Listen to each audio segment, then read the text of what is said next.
My dear friend, railway NTPC special practice set का यह practice set number 21 है।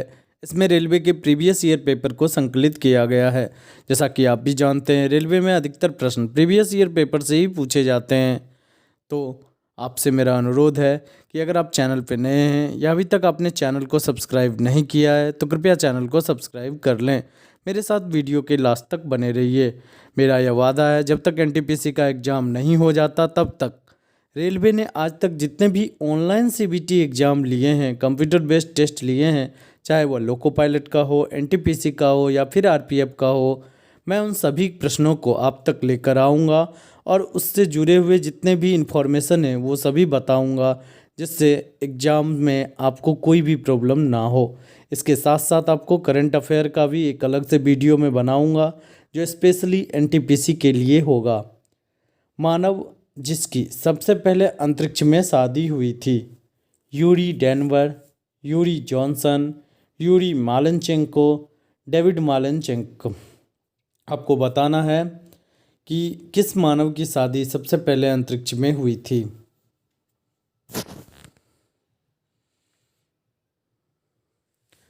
तो यहाँ पे आपका सही आंसर होगा सी नंबर, यानी यूरी मालेनचेंको। इनकी शादी सबसे पहले अंतरिक्ष में हुई थी।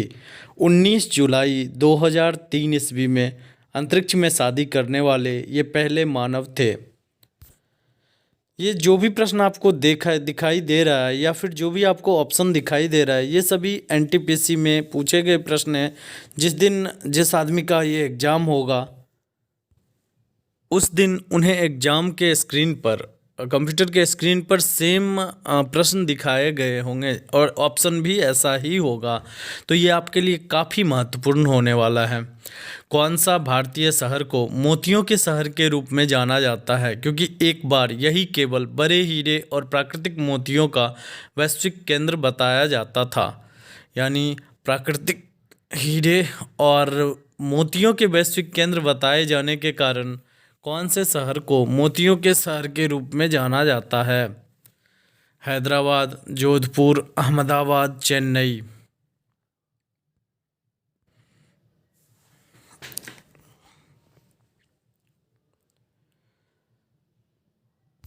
यहाँ पे आपका सही आंसर होगा ए नंबर, यानी कौन सा शहर हो गया? हैदराबाद को मोतियों के शहर के नाम से जाना जाता था।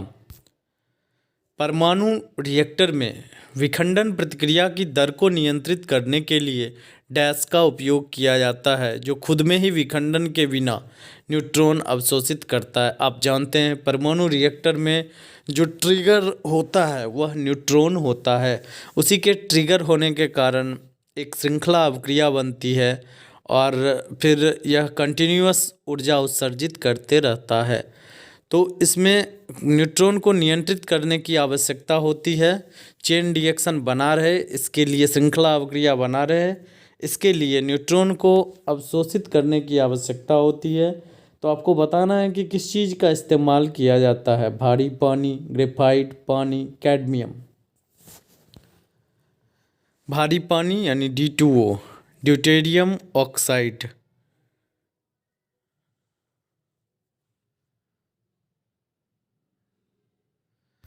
तो सही आंसर होगा डी नंबर, यानी कैडमियम की छड़ का प्रयोग किया जाता है। इसे हम मंदक के रूप में भी जानते हैं, जो न्यूट्रॉन को अवशोषित करता है और अवक्रिया की दर को नियंत्रित करता है। भारत के किस राज्य में कपास मिलों की संख्या सबसे अधिक है? कर्नाटक, उत्तर प्रदेश, महाराष्ट्र, गुजरात।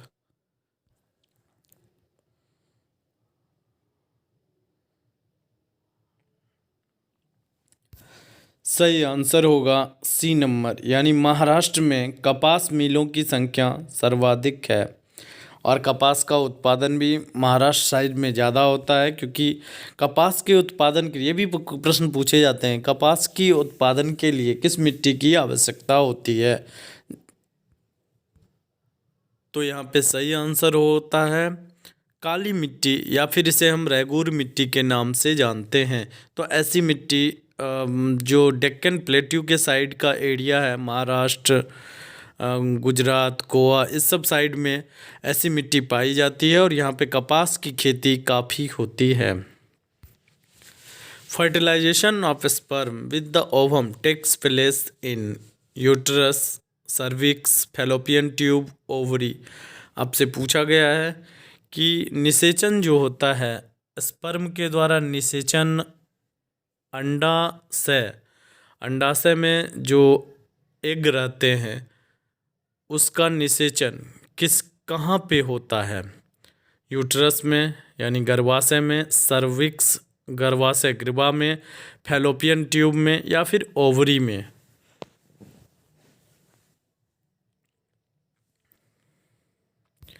सही आंसर होगा सी नंबर, फैलोपियन ट्यूब में स्पर्म का फर्टिलाइजेशन होता है। किसके साथ? यानी एग का फर्टिलाइजेशन होता है स्पर्म के साथ। कंप्यूटर सिस्टम जिसे किसी भी भंडारण यंत्र की आवश्यकता नहीं होती है, एनालॉग, डिजिटल, हाइब्रिड, तीसरी पीढ़ी के कंप्यूटर।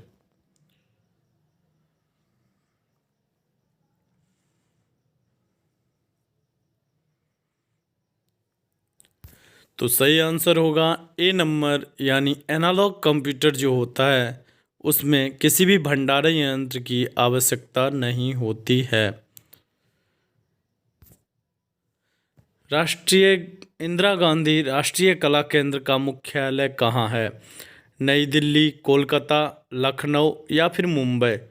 आपको सही आंसर बताना है। इंदिरा गांधी राष्ट्रीय कला केंद्र का मुख्यालय कहाँ है?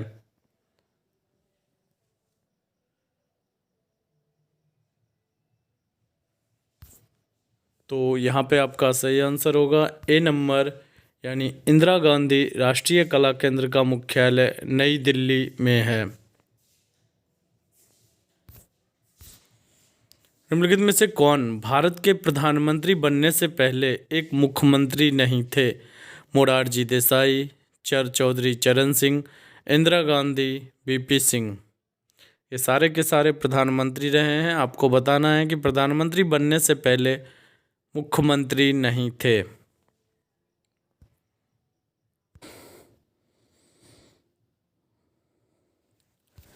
सही आंसर होगा सी नंबर, यानी इंदिरा गांधी भारत की प्रधानमंत्री बनने से पहले किसी भी राज्य की मुख्यमंत्री नहीं थी।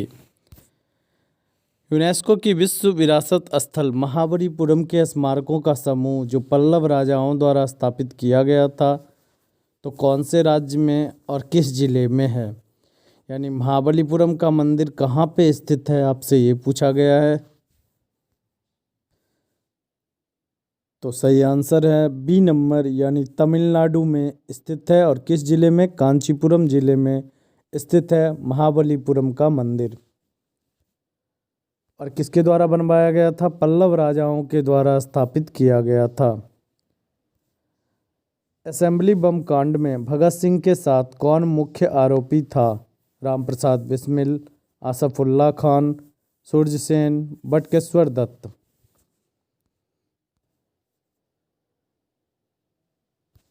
तो यहाँ पे आपका सही आंसर होगा डी नंबर, बटकेश्वर दत्त, जो असेंबली बम कांड में भगत सिंह के साथ मुख्य आरोपी थे। आपको हिस्ट्री के प्लेलिस्ट में जब आप जाएंगे तो वहाँ पे आपको ढेर सारे वीडियो मिलेंगे, जिसमें एक वीडियो है क्रांतिकारियों का योगदान, मतलब भारतीय स्वतंत्रता संग्राम में क्रांतिकारियों का योगदान, जिसमें मैंने इन सारे घटनाओं का फुल डिटेल वर्णन किया है। दक्षिण पश्चिम मानसून डैश में उत्पन्न होता है? अरब सागर, हिंद महासागर, बंगाल की खाड़ी पर, हिमालय।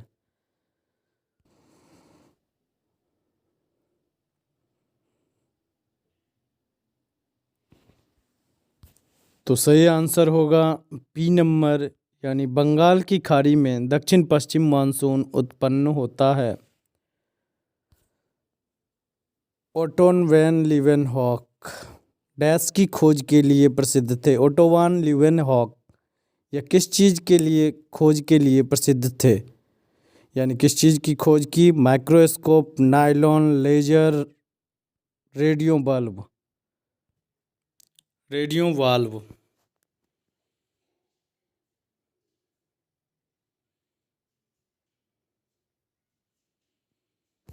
तो यहाँ पे आपका सही आंसर है ए नंबर, यानी ओटो वॉन ल्यूवेनहॉक, इन्होंने माइक्रोस्कोप का खोज किया था।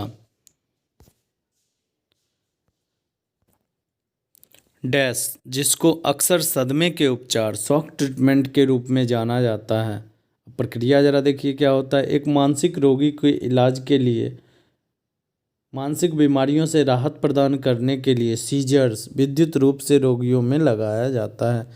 यानी विद्युत रूप से जो मस्तिष्क में लगा के मानसिक रोगी को इलाज किया जाता है। किस चीज़ का इलाज? सदमा या कोई एकाएक घटना सुनने के बाद जो शॉक लगता है, उस चीज़ के इलाज के लिए जो लगाया जाता है, यानी शॉक ट्रीटमेंट में किसका इस्तेमाल किया जाता है? इलेक्ट्रोमियोग्राफी, इलेक्ट्रोकार्डियोग्राम, इलेक्ट्रोएन्सेफेलियोग्राफी, इलेक्ट्रोकन्वल्सिव थेरेपी। तो इसमें से आपको बताना है किसका इस्तेमाल किया जाता है शॉक ट्रीटमेंट में।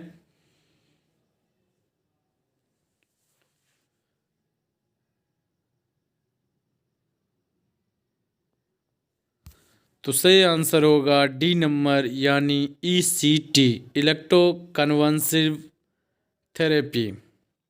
Electroconvulsive therapy. डैश इलेक्ट्रॉनों की समान संख्या वाले परमाणु अणु आयन होते हैं। Isotones, isotope, iso electronics, valence iso electronic.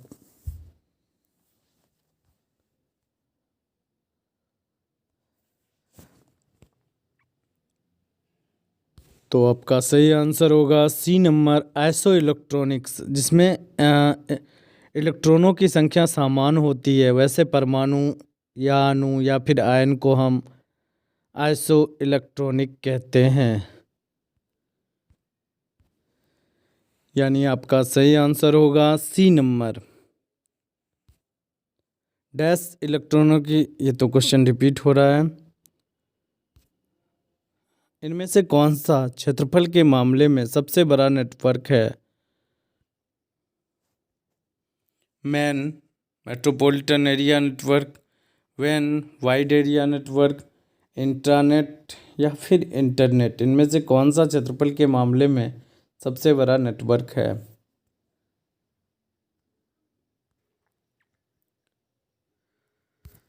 तो यहाँ पे सही आंसर है डी नंबर, इंटरनेट। यह क्षेत्रफल के मामले में सबसे बड़ा नेटवर्क होता है। मैन मेट्रोपॉलिटन एरिया नेटवर्क, वैन वाइड एरिया नेटवर्क। विशाल रेड स्पॉट के रूप में जाना जाने वाला तूफान किस ग्रह से संबंधित है? मंगल ग्रह, वीनस, प्लूटो, बृहस्पति।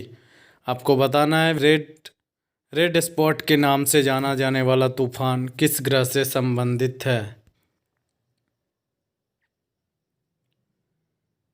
तो यहाँ पे आपका सही आंसर होगा डी नंबर, बृहस्पति ग्रह से संबंधित यह तूफान है, जिसे हम विशाल ग्रेट रेड स्पॉट के नाम से जानते हैं। जीटन यह एक पदार्थ है जो पौधों में उत्पादित होता है।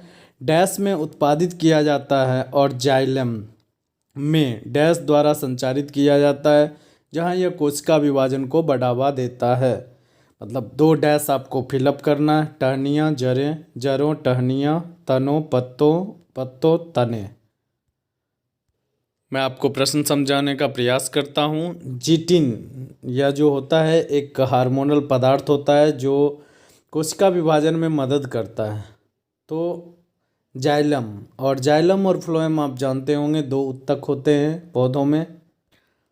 जाइलम जो जड़ से खनिज लवण, पानी, ये सभी पत्तियों तक पहुंचाते हैं, और फ्लोएम जो होता है वह पत्तियों से जो भोजन होता है वह सारे पौधे के अन्य पार्ट्स में पहुंचाते हैं। तो जौ से जाइलम जिस तरह से, उसी तरह जड़ से पत्ती की तरफ जब जाता है तो उस प्रवाह जाइलम के द्वारा होता है, और फ्लोएम जब पत्तियों से अन्य सभी पार्ट में पौधे में जाता है तब फ्लोएम का प्रवाह होता है। ये तो आप समझ गए। आपको बताना है कि जीटिन किस में उत्पादित होता है और जाइलम के द्वारा यह संचरित किया जाता है। तो कहाँ तक संचरित किया जाता है, ये आपका प्रश्न है। सही आंसर होगा बी नंबर, यानी यह जो है जड़ों में उत्पादित किया जाता है और जाइलम टहनियों द्वारा संचारित किया जाता है, जहाँ यह कोशिका विभाजन को बढ़ावा देता है। तो आपका सही आंसर होगा बी नंबर।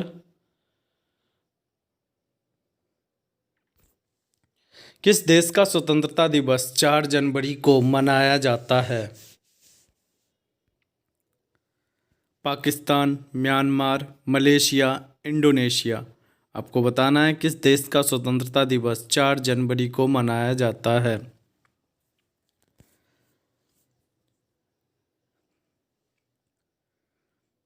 तो यहाँ पे आपका सही आंसर होगा बी नंबर, यानी म्यांमार का स्वतंत्रता दिवस 4 जनवरी को मनाया जाता है। म्यांमार पहले ब्रिटिश का उपनिवेश था, यानी ब्रिटिश का गुलाम था। 4 जनवरी 1948 ईस्वी को म्यांमार को स्वतंत्रता प्राप्त हुई, इसलिए 4 जनवरी को म्यांमार की स्वतंत्रता दिवस के रूप में मनाया जाता है। भारत में सबसे पुराना बांध कौन सा है? नागार्जुन सागर बांध, अलमाटी बांध, इंदिरा सागर बांध, ग्रेट एनीकट, जिसे हम कल्लानाई के नाम से जानते हैं। तो सबसे पुराना बांध कौन सा है?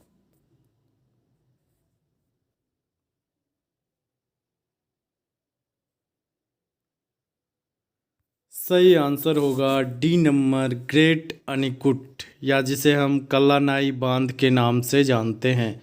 यह भारत का सबसे पुराना बांध है, सबसे पुराना बांध है। डीएमके, द्रविड़ मुनेत्र कड़गम, ये फुल फॉर्म है डीएमके का। यह एक पार्टी है, नेशनल पार्टी है। तो इसकी स्थापना किसने की थी? एम करुणानिधि ने, एम जी रामचंद्रन ने, सी एन अन्नादुरई ने, सी राजगोपालाचारी ने। डीएमके फुल फॉर्म भी कभी कभी आपसे पूछा जाता है, द्रविड़ मुनेत्र कड़गम।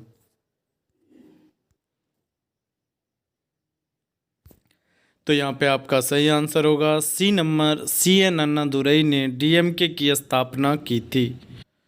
और कब किया गया था इसकी स्थापना? तो इसकी स्थापना सी एन अन्नादुरई के द्वारा 17 सितंबर 1949 ईस्वी को हुआ था। सौरमंडल का सबसे छोटा ग्रह कौन सा है? प्लूटो, बृहस्पति, बुध, पृथ्वी।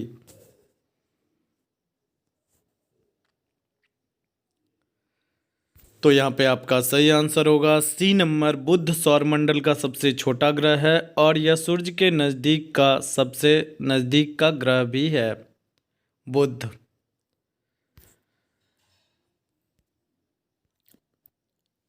मोटापे को नापने के लिए निम्न में से किसका उपयोग किया जाता है? PMI, PMI, AMI, केएमआई।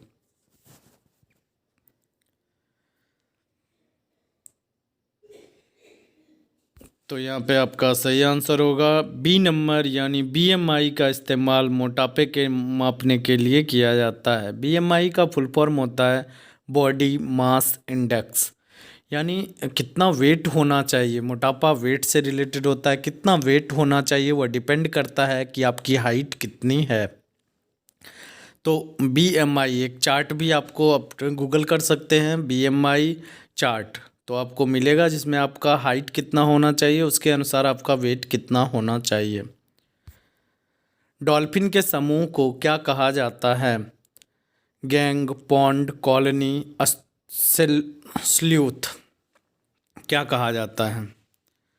डॉल्फिन के समूह को क्या कहा जाता है? ये सभी एनटीपीसी के पूछे गए प्रश्न हैं।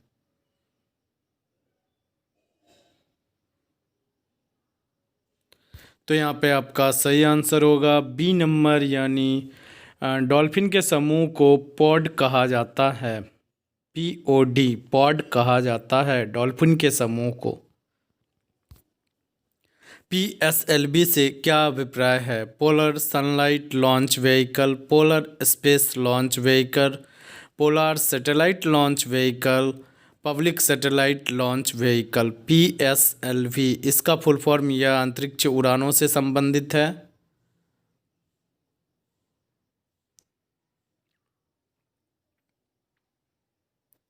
तो इसका सही आंसर होगा C number, polar satellite launch vehicle PSLV। एक होता है GSLV, इसका भी फुल फॉर्म आपसे पूछा जाता है, geosynchronous satellite launch vehicle. GSLV, geosynchronous satellite launch vehicle. AQI से आपका क्या अभिप्राय है? Airport quality index, air quality index, army quality index, air quality impact. आपको बताना है AQI क्या होता है।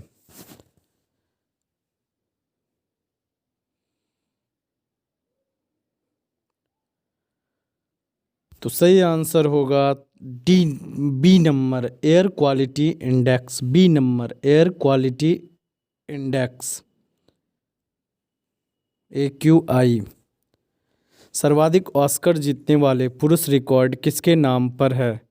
Walt Disney, Steve Spielberg, Ridley Scott, Joseph M Newman. आपको सही नाम चूज करना है। ऑस्कर अवार्ड, जिसे हम एकेडमी अवार्ड के भी नाम से जानते हैं, या फिल्म क्षेत्र में दिया जाने वाला सबसे बड़ा अवार्ड है। तो आपका सही आंसर होगा ए नंबर, वाल्ट डिज्नी। आज भी जो डिज्नीलैंड मेला लगता है ये इन्हीं के नाम पे, वाल्ट डिज्नी के ही नाम पे लगता है, और इनके नाम सर्वाधिक ऑस्कर जीतने वाले पुरुष का रिकॉर्ड है। डेनमार्क की राजधानी का नाम क्या है? Copenhagen, Bristol, Sydney, Canberra.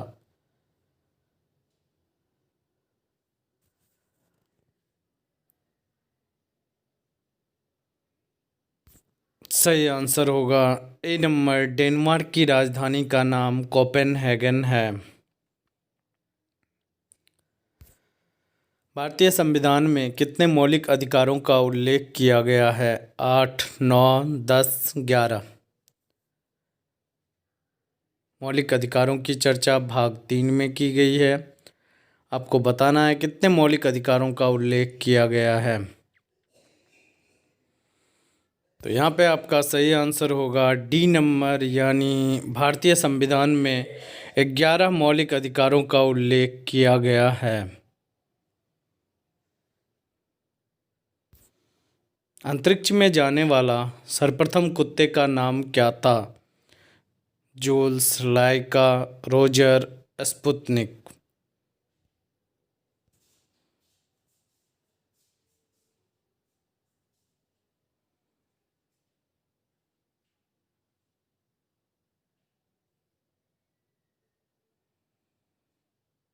तो यहाँ पे आपका सही आंसर होगा बी नंबर, यानी लाइका अंतरिक्ष में जाने वाला सर्वप्रथम कुत्ता था। बी नंबर सही आंसर होगा। पानी के अंदर की वस्तुओं का पता लगाने के लिए किस यंत्र का प्रयोग किया जाता है? यानी जो पानी वाले जहाज होते हैं, शिप्स होते हैं, उसमें किस यंत्र का प्रयोग, पानी के अंदर कोई चीज वस्तु है या नहीं है, जैसे रैक्स, कोई शिप डूबा हुआ है तो उसके जो मलबे दबे होते हैं, या फिर पनडुब्बी की जानकारी लेने के लिए इस यंत्र का प्रयोग किया जाता है। पहला ऑप्शन है लेजर, दूसरा रडार, तीसरा सोनार, चौथा scuba.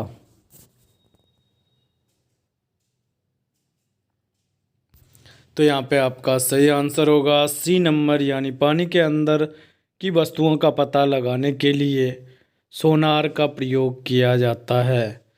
Sound navigation and ranging, कभी कभी सोनार का फुल फॉर्म भी पूछा जाता है।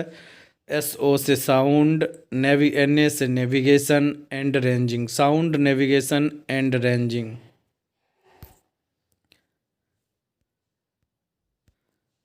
पोलियो के टीके की खोज किसने की थी?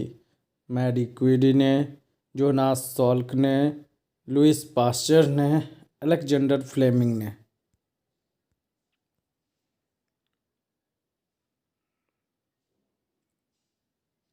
तो तो यहाँ पे आपका सही आंसर होगा बी नंबर, यानी जोनास सॉल्क या जॉन ई सॉल्क, कहीं कहीं आपको लिखा हुआ मिलेगा। इन्होंने ही पोलियो के टीके की खोज की थी।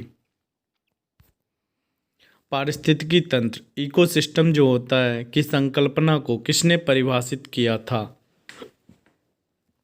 Arthur Transley, Evelyn Hutchinson, Raymond Lindeman, Charles Elton.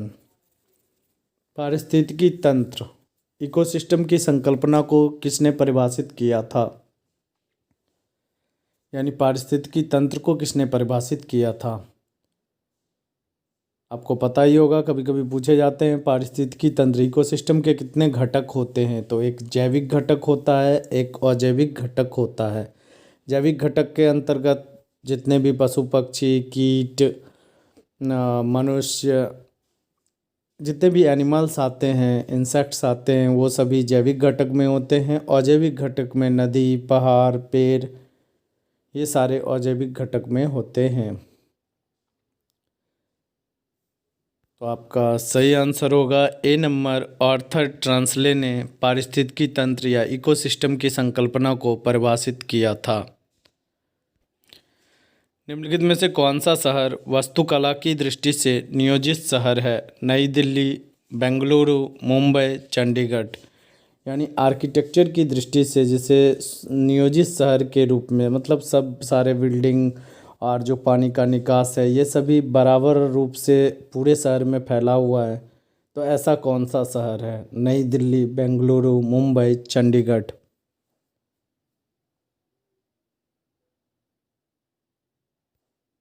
तो सही आंसर होगा डी नंबर, यानी चंडीगढ़ वास्तुकला की दृष्टि से नियोजित शहर है। दुनिया में बोली जाने वाली दूसरी सबसे बड़ी भाषा कौन सी है? मैंडरीन, स्पेनिश, अंग्रेजी, हिंदी। दुनिया में बोले जाने वाली दूसरी सबसे बड़ी भाषा पूछी गई है आपसे।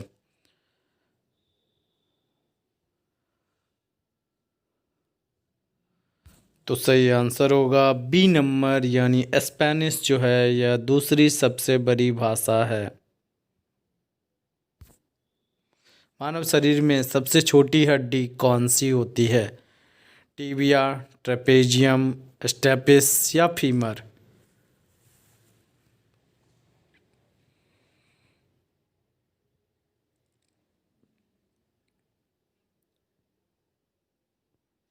तो सही आंसर होगा सी नंबर, यानी स्टेपिस जो है यह कान की हड्डी होती है और यह मानव शरीर की सबसे छोटी हड्डी होती है। अगर हम बात करें जांघ की हड्डी, जिसे हम फीमर के नाम से जानते हैं, तो वह मानव शरीर में सबसे बड़ी हड्डी होती है। वर्तमान में हमारे द्वारा उपयोग किए जाने वाले रासायनिक प्रतीकों की उपयोग विधि किसने तैयार की थी? यानी जो सिंबल होता है, जैसे Na सोडियम का सिंबल होता है, रासायनिक प्रतीक का जो उपयोग विधि था, जो यूज करने का तरीका था, हमने उसको जो इजाद किया था वह किसने परिभाषित किया था? लुई पाश्चर ने, रॉबर्ट बॉयल ने, बर्जीलियस ने या जॉन डाल्टन ने।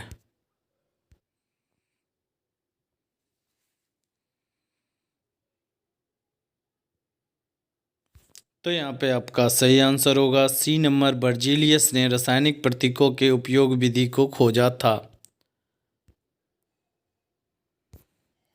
आवर्त सारणी मॉडर्न पीरियोडिक टेबल की तीसरी अवधि यानी तीसरे पीरियड में सबसे विद्युत धनात्मक तत्व इलेक्ट्रोपॉजिटिव एलिमेंट कौन सा है और सबसे विद्युत ऋणात्मक यानी इलेक्ट्रोनेगेटिव एलिमेंट कौन सा है? पीरियड का मतलब होता है कि जब आप पीरियोडिक टेबल देखेंगे उसमें जो क्षैतिज कतारें होती है तो उसे हम पीरियड कहते हैं, और जो लंबवत कतारें होती है उसे हम कॉलम के नाम से जानते हैं।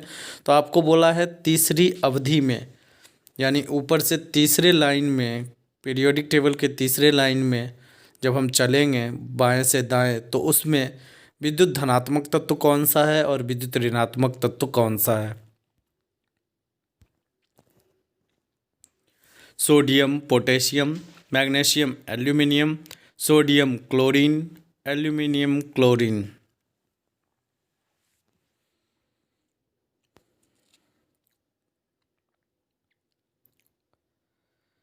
तो यहाँ पे आपका सही आंसर होगा सी नंबर, यानी जो सबसे पहला तत्व होता है सोडियम, वह सबसे ज़्यादा इलेक्ट्रोपॉजिटिव होता है। अगर बात करें क्लोरीन की तो यह 17वां कॉलम में आपको मिलेगा और वह इलेक्ट्रोनेगेटिव तत्व होते हैं, जिसमें से क्लोरीन हो गया, फ्लोरीन हो गया, ये सभी होते हैं उस वर्ग में। जहाँ पर तीसरे पीरियड में जब आप जाएंगे तो वहाँ पे क्लोरीन मिलेगा। क्लोरीन 17 परमाणु संख्या होता है, सोडियम का 11 परमाणु संख्या होता है। तो सबसे तीसरे पीरियड में सबसे ज़्यादा जो विद्युत धनात्मक तत्व है वह सोडियम है और सबसे विद्युत ऋणात्मक जो तत्व है वह क्लोरीन होता है। भारत में ASLV पहली बार कब इस्तेमाल किया गया? ASLV कब इस्तेमाल किया गया? तो यहाँ पे आपको आंसर भी दिख रहा होगा। ASLV जो है यह 1987 ईस्वी में सबसे पहले ASLV का इस्तेमाल किया गया।